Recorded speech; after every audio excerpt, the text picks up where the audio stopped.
Assalamualaikum warahmatullahi wabarakatuh. Selamat datang kembali di channel Pak Ismail untuk belajar IPA.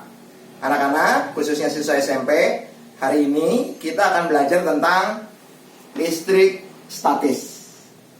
Ya, sebelumnya Bapak ingin bertanya kepada kalian dulu. Waktu kalian masih di TK atau di SD, pernah nggak kalian misalnya bermain menggosok-gosokkan mistar atau penggaris plastik pada rambut kalian, kemudian kalian dekatkan ke potongan-potongan kertas kecil? Pernah kan? Ya, apa yang terjadi? Pastinya potongan kertas kecil itu menempel kepada penggaris ataupun sisil yang digosok-gosokkan pada rambut yang kering. Ya, peristiwa seperti ini itu disebut dengan listrik statis. Ya, hari ini nanti kita akan mempelajari bagaimana sih proses listrik statis itu terjadi. Ya, kita akan mulai dengan muatan listrik. Ya, oke. Apa itu muatan listrik? Muatan listrik adalah benda-benda yang bermuatan listrik. Dalam hal ini, unit terkecil benda yaitu adalah atom. Seperti kita ketahui, atom strukturnya itu terdiri atas inti atom, ya, dan lintasan atau orbital atom. Di dalam inti itu ada dua muatan. Yang pertama yang positif ini itu dinamakan proton. Nah, menemani proton di inti itu ada muatan yang kosong yang disebut dengan neutron. Nah, berikutnya untuk daerah orbital atau lintasan ini diisi oleh muatan yang negatif, yaitu elektron. Massa proton jauh lebih besar daripada massa elektron. Akibatnya apa? Proton memiliki gaya tarik yang kuat terhadap elektron. Nah, gaya tarik kuat proton terhadap elektron ini yang menyebabkan elektron itu bergerak di orbital atau lintasan-lintasan atom. Ya, seperti itu. Karena sesuatu hal, elektron ini dapat berpindah atau melepaskan diri dari orbital atau lintasannya. Pak Ismail, apakah semua benda elektronnya bisa lepas? Jelas tidak. Hanya beberapa benda tertentu ya, seperti plastik misalnya. Itu elektronnya akan berpindah. Berpindah kemana? Ketika elektron berpindah akan ditangkap oleh atom yang lain. Nah, perpindahan atau lepasnya elektron dari orbital, ya, ini yang menyebabkan terjadinya arus listrik. Ya, seperti itu. Nah, karena proses itu terjadi hanya sebentar saja, kemudian terjadi proses yang selesai atau diam, maka disebut dengan istilah listrik statis. Contohnya tadi, seperti ketika Bapak mencontohkan mistar yang digosok-gosokkan pada rambut itu dapat menarik potongan kertas. Tapi apakah potongan kertas itu selamanya nempel di mistar? Jelas tidak.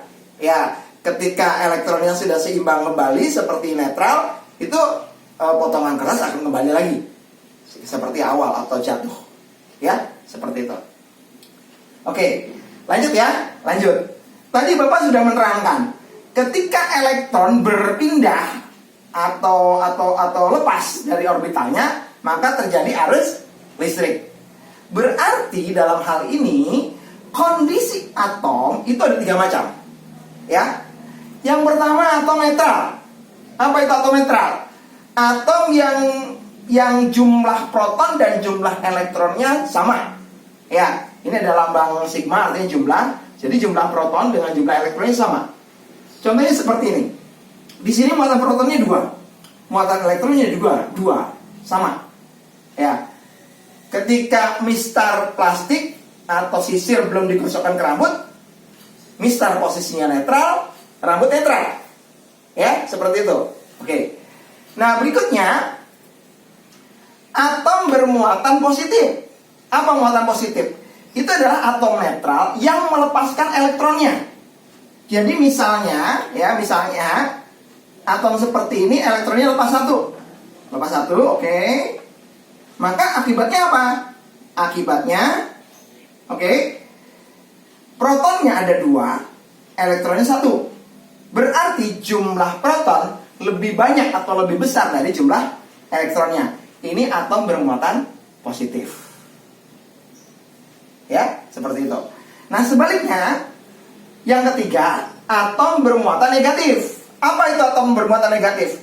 Yaitu atom netral yang menangkap elektron dari atom lain, sehingga dia jumlah protonnya itu lebih sedikit atau lebih kecil dari jumlah elektron. Contohnya apa?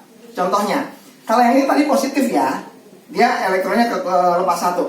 Nah, ini kembali ke awal, elektronnya ada 2. Nah, seandainya ada atom lain masuk dan atom ini menangkap elektronnya, misalnya ada 1, sehingga di sini posisi elektron ada 3, ya.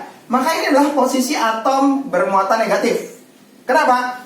Karena jumlah elektron lebih banyak dari jumlah protonnya. Seperti itu. Ya. Kaitannya apa dengan tadi contoh ketika sisir digosokkan ke rambut? Jadi seperti ini. Ketika sisir digosokkan ke rambut, maka rambut memberikan elektronnya ke sisir. Ya, akibatnya apa? Rambut kehilangan elektron. Karena kehilangan elektron berarti jumlah protonnya lebih banyak daripada elektronnya, sehingga rambut bermuatan positif. Sebaliknya, sisir yang digosokkan ke rambut menerima elektron dari rambut. Ketika menerima elektron dari rambut, sisir kelebihan muatan elektron. Akibatnya apa? Bermuatan negatif. Inilah yang menyebabkan sisir itu ketika didekatkan dengan potongan kertas menempel pada sisir tadi. Paham ya anak-anak ya? Oke. Itu dulu dari Pak Ismail. Mudah-mudahan materi yang Bapak sampaikan bisa dipahami kalian dengan baik. Wabillahi taufiq wal hidayah. Wassalamualaikum warahmatullahi wabarakatuh. Salam sehat untuk semuanya.